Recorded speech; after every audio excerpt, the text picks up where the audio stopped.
Most of us look for God in the big moments in life. Things like worship or answer to prayer or some sort of big miracle or big revelation of his presence. But the truth is that God most often reveals himself in the ordinary.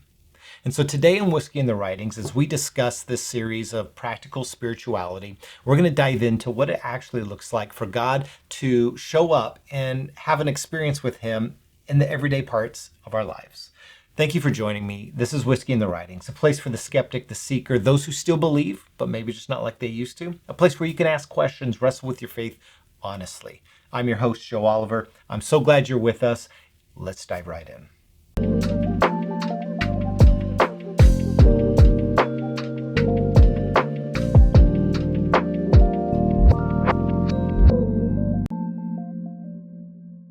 Okay, thanks for joining me on another episode of Whiskey and the Writings. I'm really glad you're here. We're doing things a little bit different than maybe some of the past episodes that we've recorded and shared. Just trying to, mix things up a little bit, try new things. And so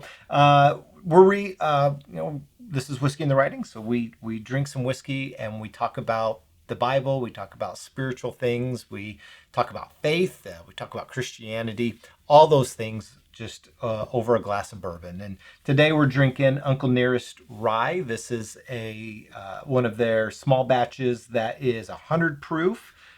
It's just a really great, straightforward whiskey. I really enjoy it. We've drank it here on the past episodes, but that's what I have. I have a Whiskey in the Writings tumbler that if you are interested in getting one of your own, you can go to storiesoftove.com, our parent company, and give at any amount, and we'll send you your own Whiskey in the Writings tumbler. But that's what we're drinking today. So whatever you have in front of you, whatever you enjoy to drink as we have these conversations, that's on you. Drink responsibly, and cheers. Here we go.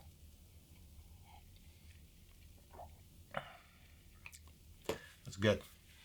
We're talking this series called Practical Spirituality. And the idea behind this is to discuss and have conversations about what does it look like to be spiritual in an everyday sense. There's often a move in more kind of prominent evangelical environments that God is always on the big display. In the sense of we should be experiencing God in these big and powerful and mighty ways.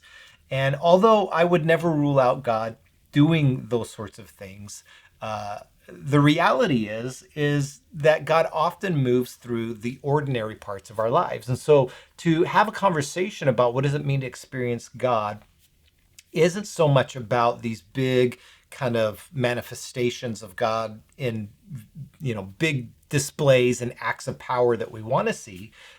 It's actually that we need to actually look in different ways. And so we're going to talk about that and work through that concept. And my hope is that this would be something that's useful to you. In our previous episode, we talked about prayer and different ways to think about prayer instead of the ways that maybe were modeled prayer to us in church environments, but how to actually utilize prayer in a practical way. So that was our last video. In this one, we're just going to talk about what does it mean to experience God in a real way, in an everyday way, in an ordinary way. And so that's where we're moving, and hopefully this will be useful and helpful to you. So let's talk about why we actually miss God in everyday life. We'll start there in this conversation. Why do we miss God in everyday life? So the way we read the Bible, I think, often influences what we expect from God. And so when we open up and start reading these stories in the Bible, especially when you start out in the Genesis stories, the early chapters in Genesis, going through and into the Exodus stories, these form ideas of how we expect God to work in maybe our lives.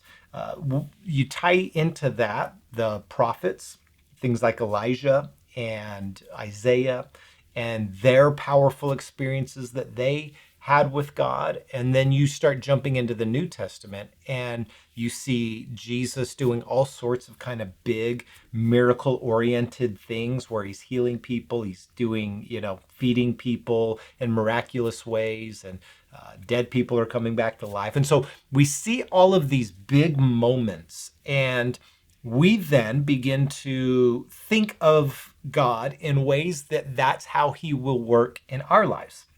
So in what we read in the Bible that is more of an exception than a rule of God acts, we want to make it normative in our lives. So if God's parting seas, we'll think that God's got to do this big monumental act in our lives for us to experience him. If you've been in any type of like Pentecostal environment, emotions are heavily leaned upon in those environments, from the worship songs and the sermons to make you feel something. And if you don't feel that thing, then oftentimes you conclude that you're not experiencing God. And then you go and you read the Bible and you read about these big things, and those big things aren't happening in your life. And you then begin to conclude that God must not be active, or he must not be present, or he may not be real, because I'm not experiencing him in the ways that those people in those stories experienced him. And this is problematic because what we fail to do when we read the Bible is to understand in some sense, a chronological storytelling that's taking place. So, for instance, we'll sometimes read stories of big miracles and big, things that take place, fire being called down from heaven, or some sort of like famine or prayer that was answered in this big miraculous way. And we think, because we turn the page in the Bible and then we read another story of God doing something big and miraculous, we think that those things are happening all the time, when in fact, those stories are actually often spread out over decades or even centuries of time of God acting in those big miraculous ways. Especially you read stories of like Abraham and the experiences that he has with talking to God, and we think that that's normative, when the truth is Abraham went decades without hearing God's voice or a visitation from God. And yet we turn a page and we think, because it's right there on one page and on another page, that this is normative. And it's not. It really is not. And so we have to let go of this way of reading the Bible, that just because we read some big miraculous thing or crazy experience taking place in the Bible, that's normative for what we should experience in our day and age. Because the reality is what's actually happening is that God moves and operates over like a long period of time, and oftentimes through other people. And we'll get into that in a little bit here. So I think we struggle with this, or at least the people that come into my path and I have conversations with, that want those big moments and experiences. We struggle to see God in the ordinary because we're too focused on this other thing. And there is this prayer that I like to pray in the mornings when I'm getting my day going. I say the Lord's Prayer, and then I say this prayer. I say, God, help me to see what you're up to today. And then I back end it with, and give me the courage or the boldness to step into it. And so it's this way for me to say, God, I just want to see give me eyes to see what you're doing in the day, in my life. And so we fail to experience God in the ordinary because we oftentimes are too focused on the big and the crazy and the miraculous, that we fail to see how God's doing something every single day and in every moment all around us. And so I want to encourage you that maybe it's time to stop waiting for the big thing and ask a better question. What is God doing right now and in this moment? Not simply like, God, I need this big answer, this big revelation. but to ask a question like, God, what are you doing right now? Help me to see what you're up to and give me the confidence to actually partner with you in it. So that's my challenge and why I think is happening on the back end here. But let's talk for a minute about this idea of the ordinary becoming sacred. What do I mean by that? I think what God is up to most in our world is taking ordinary things and turning them into sacred things. So this is kind of like spiritualized language to communicate this idea that God will more likely take something that's ordinary in your life and make an experience out of it to show you who he is and what he's up to in the world than he will take a big, crazy, huge experiential mountaintop experience. And I want to share this example that just stood out to me this past week in a conversation that I had. So my wife and I, Jane, were walking alongside this young couple that are engaged and they're getting married, and we're doing coaching. My wife and I, we don't do marital counseling because I'm not a counselor. We're not counselors, but we can do some coaching. We've been married for 25 years, and so we've learned a few things in our lives. So we can coach, and so we offer at times to people marriage coaching. And so we're doing this. And we had one of our conversations this past week. And in the conversation, we were talking about where God is at in a marriage and what does that actually look like. And the question that I was posing to this couple was, when was the last time you experienced God? Like in a real way, when's the last time? And stop and think about that for a second. When is the last time you experienced God? Right? Oftentimes it might come through the conversation of like, well, I was at church and this happened, or I was at a retreat or a camp and this happened, or maybe I don't know that I can actually remember a time that I genuinely experienced God. Okay, and that's fair too. But that was the question I was asked, and as they sat and they were trying to think and consider, my wife Jane turned to me and she said, "Well, Joe, what about you? When's the last time you experienced God?" And I gave it a moment of thought. And here was my response. And this is just me being vulnerable and transparent with you right now. But there's a point to this that I think is what's often looked in this conversation of experiencing God. So just a little bit about me. When I talk about the Bible and things like this, I can probably come off pretty serious and straightforward and very direct and just kind of like, I just have a seriousness when I talk about these things oftentimes. But 90% of my life, I'm just a big goofball. I like to be silly. I like to wrestle. I like to watch cartoons. I like to, do they call them cartoons anymore? I don't know. I like, I'm a big kid. I'm just a big kid. And I've always been this way. I'm 47 years old, but I still act like a kid in a lot of ways. And I am very self-conscious about that because there's a narrative in my head that says, no, Joe, you shouldn't be this way because you're 47 or whatever. Like 47-year-olds shouldn't be rewatching Dragon Ball Z or, all that to say. So I'm very self-conscious about that because I feel embarrassed at times. And that weighs on me. When I'm around other people, can I truly be myself?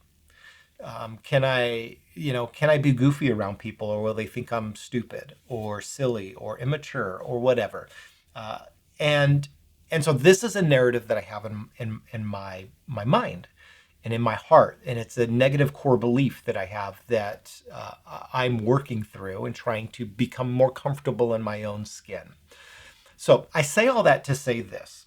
My daughter is just like me. She loves to be silly. She loves to be goofy. She is so, what seems to me, and I don't know if this is true for her, and maybe I should have a conversation with her about it, but she seems so comfortable in her own skin, and I'm not. I hide a lot of that. But when I'm around Lydia, I can be goofy and fun, and she gets me, and she gets it. The other night, she was over, her and her husband were over, and we're in the kitchen, and we just, it's so like, and I just like throw like a slow-mo punch. I don't know if you've heard this. And she's like dodging the slow-mo punch and throwing a slow-mo punch back at me and like kicking and like, and we're just, it's just silly goofiness. And I just feel so comfortable around her to let out my silliness. Now here's why this is beautiful. Because I think these are times like the other night when we were in the kitchen and we were being goofy and like play fighting and we're just both being silly. I think I'm experiencing God. Here's what I mean by that. Lydia reminds me that the way that God made me is okay. And Lydia is a gift from God, that when I'm around her, I feel like I can be me and I feel seen. And and I and what I want to communicate is that I actually believe that that's experiencing God. That it was in that ordinary moment I felt seen. I felt like I could be my true self and relax and be goofy and silly and fun. And that's how God made me, and I don't have to hide that around her. And so in a weird way, that ordinary moment became a special moment where I felt most seen. And I believe that that was experiencing God in that moment where I felt seen. And so these ordinary moments, like my silly story that I just told you, actually becomes a sacred moment where God is in the midst of that, because what God wants for me is to be my true authentic self in the way that he made me. And so when I hide that, I'm hiding a part of the way that God made me. And so this is just one of those ordinary moments that can become sacred. And I just want to ask you, can you look back at a moment that seemed ordinary or maybe frivolous or passing, but it was actually a moment that God was using to reveal himself or something about the way he loves you? And and it's hard sometimes because we just think, like, those are just ordinary moments that may mean nothing, but they actually may be spaces that God's using to do something very, very special. There is a story in the Bible that comes out of the biography of John about Jesus's life, and it's at the very end. It's in the Gospel of John, the biography of John, chapter 21. It's the very end here, and Jesus had been resurrected at this point in time. He had been appearing to people at in different situations of the post-resurrection, and one of the final times he shows up while his followers had gone back to their occupation of fishing. And in John chapter 21, we hear about this story of Jesus visiting his disciples, and they're out on the boat and they're fishing and they're not having any luck fishing. And Jesus calls out to them from the shore and he says, "Hey, cast your nets to the other side." And they do, and they pull up a big harvest of fish, not unlike the very first time that Peter had met Jesus and that same situation took place. So it's almost like a callback to that moment. And so the story goes that once they recognize what's taking place, Peter jumps out of the boat, runs to Jesus, and embraces him. And something very special happens in this moment. And I want to read it to you because I think it speaks a little bit to this idea of the ordinary becoming sacred. And so this is how it goes. Verse 7, John's Gospel, chapter 21. Then the disciple whom Jesus loved said to Peter, "It is the Lord." So they're recognizing in this moment it's Jesus out on the beach. So Simon Peter, when he had heard that it was the Lord, tucked in his outer garment, for he had nothing on underneath it, and plunged into the sea. Meanwhile, the other disciples came with the boat, dragging the net full of fish, for they were not far from land, only about 100 yards. When they got out on the beach, they saw a charcoal fire ready with fish placed on it and bread. Jesus said, "Bring some of the fish you have just now caught." So Simon Peter went aboard and pulled the net to shore. It was full of large fish, 153. But although there were so many, the net was not torn. "Come, have breakfast," Jesus said. But none of the disciples dared to ask, "Who are you?" because they knew it was the Lord. Jesus came and took bread and gave it to them, and they did the same with the fish. This is now the third time that Jesus was revealed to the disciples after he was raised from the dead. So we have this incredible story, this miracle of catching fish, and 153. Very interesting that we have a number here, as if I guess they counted, but the net wasn't broken. And this was the third time that Jesus had shown up to them. And by this time, they are now recognizing this form of Jesus, this resurrected form of Jesus. For some reason, there seemed to be doubts in whether or not who this was. And so, there's lots of stories about this, about not recognizing Jesus. But at this point in time, they were able to. And so they're sitting down. Now, what's cool about this story? Jesus could have shown up to them in many different ways at this point in time. But the way he chooses to show up to them is to have breakfast with them.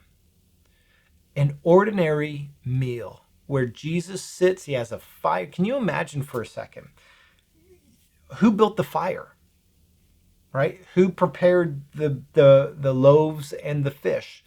They were all there waiting for them. It's as if we're thinking of this from a narrative point of view, Jesus had to have gone on the beach, saw them out on the boat, could have walked on water maybe and greeted them, could have appeared in the sky, could have had this bright shining light like on the Mount Transfiguration where he's transformed in this brilliant light.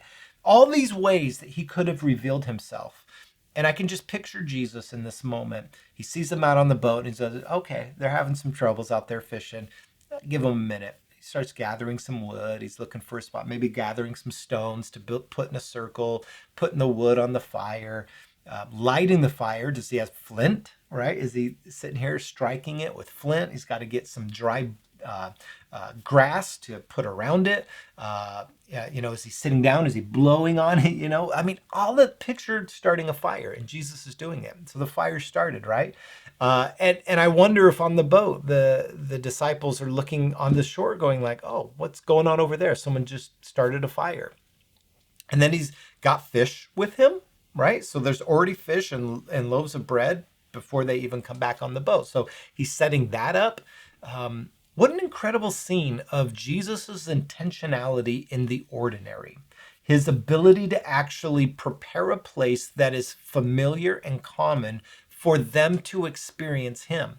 And so the story goes on, if you read in Revelation 21, that Jesus engages into this conversation with Peter about a restoration of Peter, because if you remember earlier in the story, Peter betrays Jesus before he goes on the cross at his trial. And so there's this moment where Jesus is restoring Peter back into relationship with himself. And he does it through an ordinary moment like breakfast. And so the question I have is this more like what Jesus does, or the big flashy show that you want him to do? And my argument is that more often Jesus is going to show up in the ordinary and reveal himself in ordinary ways than he's going to do in the big flashy moments. So how do we practice practical spirituality of experiencing God's presence? How do we actually live this out? Because oftentimes we think in terms of practical spirituality or experiencing God in the very formulaic ways that we produce church attendance, scripture reading, worship services, prayer meetings. We reduce the experience of God into these buckets of church practice.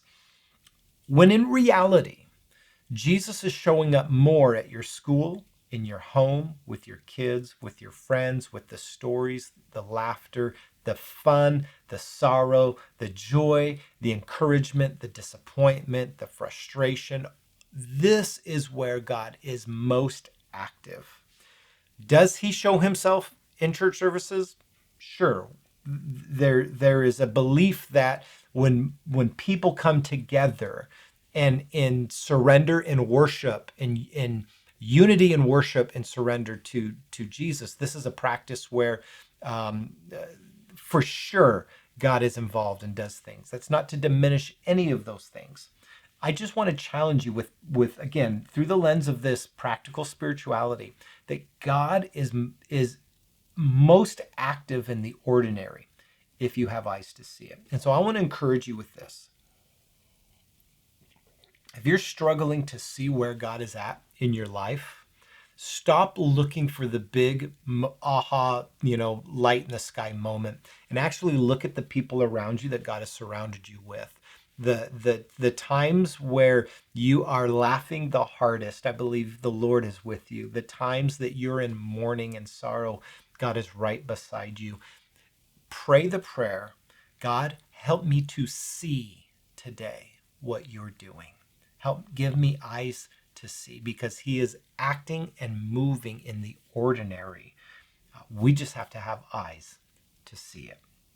So, experiencing God isn't just about the big moments. It's actually more about the ordinary moments.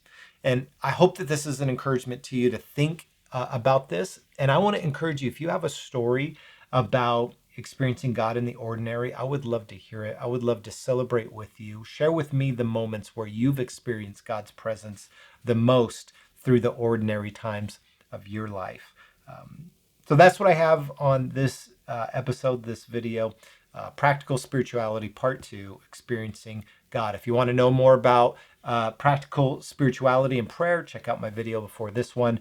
There'll be more on that. We have one more on this series that we'll jump into next week. So thank you for joining me. If this has been a helpful video, please like, subscribe, share it, and help us grow. All that to be said, thank you for joining me in Whiskey and the Writings. Cheers. We'll catch you next time.